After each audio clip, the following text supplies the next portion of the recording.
Buenos dias, amigos. Another day, another adventure. Ito yung first time boat ride namin sa Cancun. From Sunset Marina to Sunset Royal Beach Resorts. Gusto ko lang mag-explore ng mga bagong lugar, tradisyon ng pagluluto, at kulturang ipinasa sa paglipas ng henerasyon.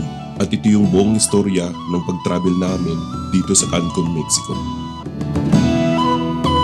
Maraming sorpresa ang Sunset Marina kaya si Senyora nagluto ng special breakfast para sa amin. Tikman muna natin to. Muchas gracias, Senyora.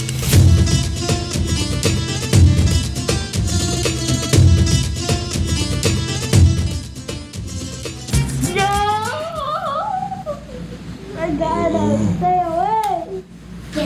Hi. Hi. You say hi. Hey. Hi. Still waiting. What is your plan today, Nia? Just eat? What about your Sanda? Eating, more eating. And then? Ito yung makikita mo sa balcony namin, ang lagoon. At tulad din sa mga tropical country, ang halaman na makikita mo. Habang nandito kami sa hotel na to, wala kaming ginawa kundi gumala, mag-relax, kumain, unlimited.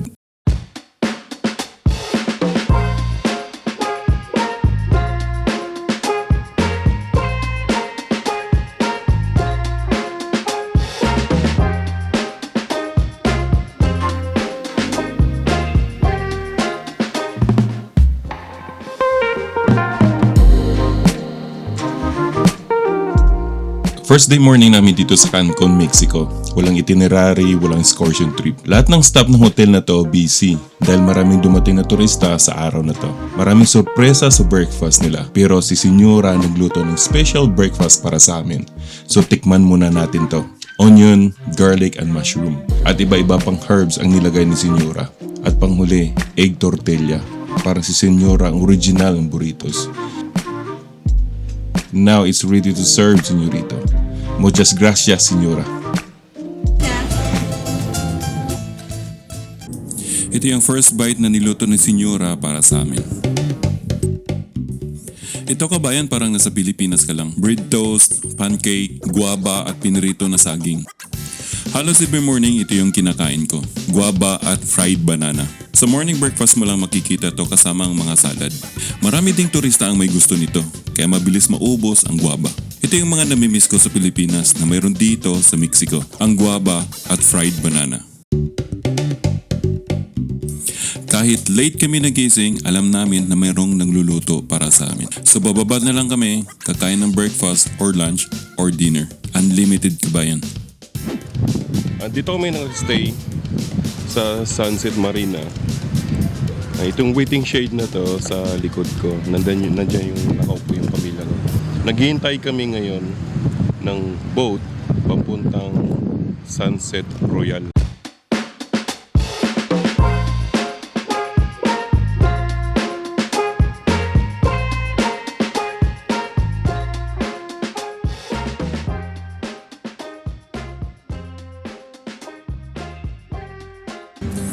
Dito kabayan pwede kayong magrenta ng yate or speedboat. Kung family or group of friends, pwede kayong mag-island hopping.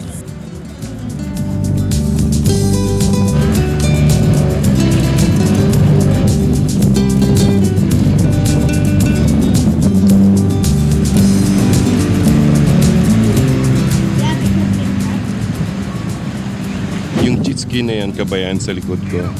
Tsaka yung salbabida na yan. $50 per person. So hihilahin kayo for 10 minutes. Tatlo kayong makasakay sa salbabida tapos hihilahin ng jet ski.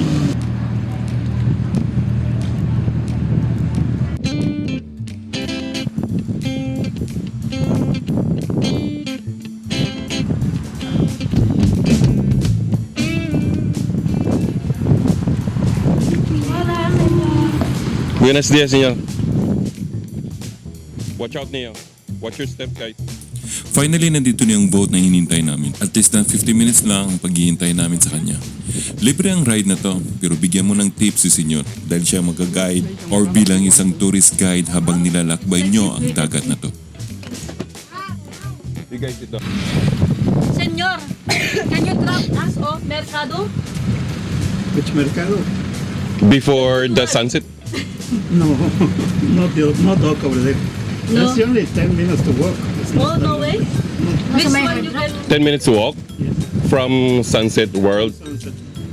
Sunset Royal. Sunset Royal. Neo, look at that bird. Neo. Oh my God. Burr, burr, burr. Yeah, look at that. Is that good? You guys sit down. Sit down. Neo Santa.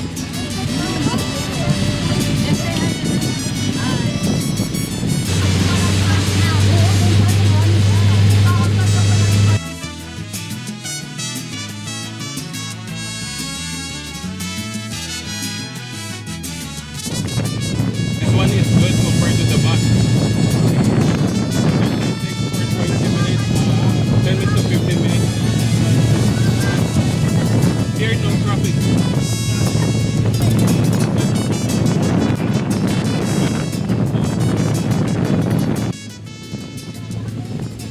Halos alaw na ng hapon kami dumaan sa river na to. At dito namin nakita ang iba-ibang klaseng kulay ng iguanas at iba-ibang klaseng kulay ng ibon.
There is one. Where? Oh, that's cool. I see it. Oh, yeah, it's over there. You have to see it because they are camouflage. Yeah, Camouflage. they're camouflage. And it's iguana.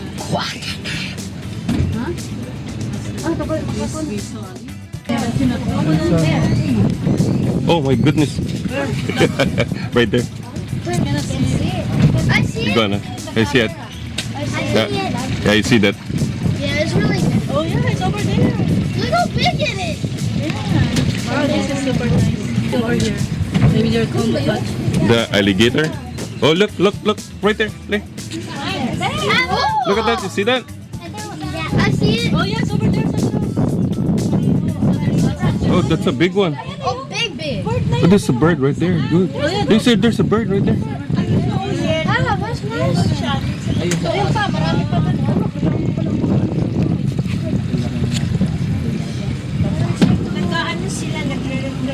Oh, it's over there. Super big. Super. It's all the way to the top. Oh, I see it. I see it. Yeah, it's a camouflage green. It's difficult to see it now. Yeah. The trees and their color are the same. This one, no, Oh, I see it. Oh, that's a big Wow, one. that's a big one. Look. it's orange. Down, orange. down. Can you see it's an orange? Yeah, it's an orange one. It's huge. It was Okay, let's huge. take it home.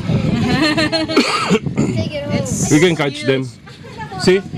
See? That's the big one right there. It's a mama. Look. That's a mama. A mama. Oh! Oh, look, look, look at that. Look at that. Even bigger over there. Look at that. The top sa throat. Oh my goodness. There. Can you see it? Yeah. That's a big one. They can fly, right? No? What do you mean they jump. can fly? They can jump. They can jump. Then fell down on the water because then, Oh, okay. or the wind and blood. I just wanna see the crocodile. But they can swim. Ay.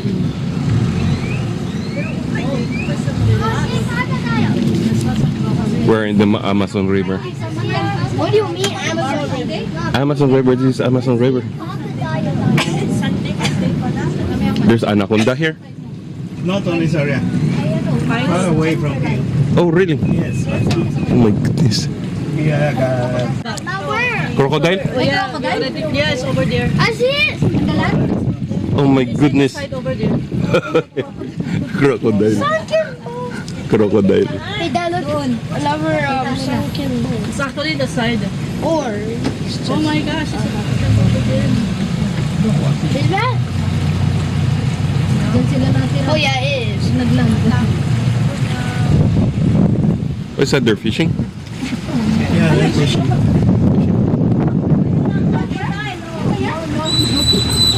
Oh, here? Tilapia? Oh my look. No, so it's just the No, it's not crocodile. Oh, watch out. You guys sit down.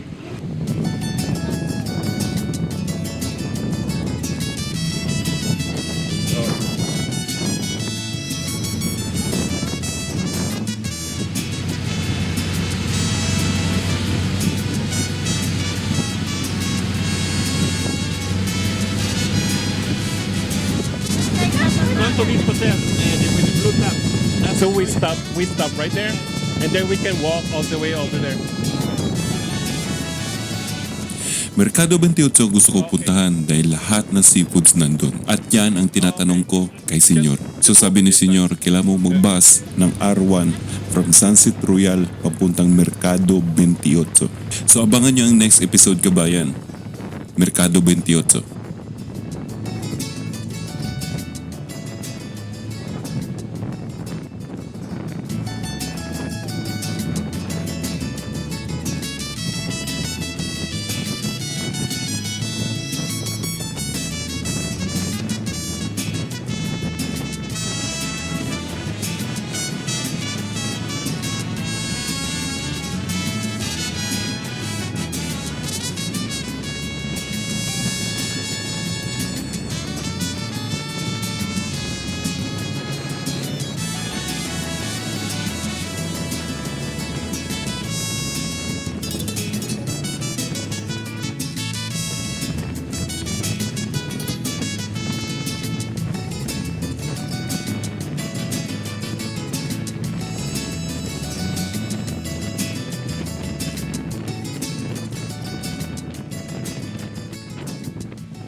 Watch your steps, guys, okay?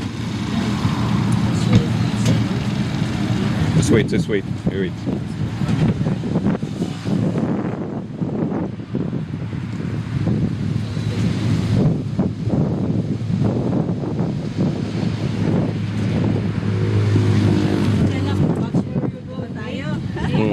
Mag-travel kayo bukas sa ano? Laminares? Ay, hindi ko kayo pupunta doon.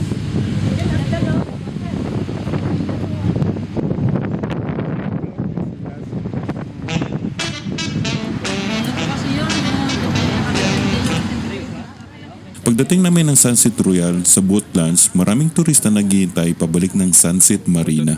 Next trip, pabalik ng Sunset Marina, alas 3 ng hapon. Alas 3. Last stress, yeah. Si Janet,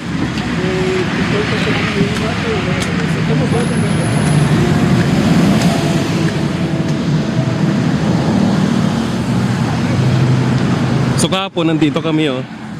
Dito kami kahapon. So we're going to walk. Migo, transfer tayo sa kabila. Tapos lalakad oh. Ito yung kinakauguliang sistema na mahirap na ituwid. Ito po ay malaking pinagkaiba ng Canada at Mexico pagdating sa pedestrian. So mahirap din pala tumawid dito kasi walang stoplight.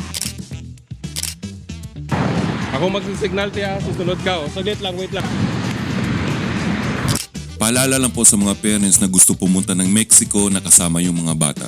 See you next episode, kabayan. Thank you for watching.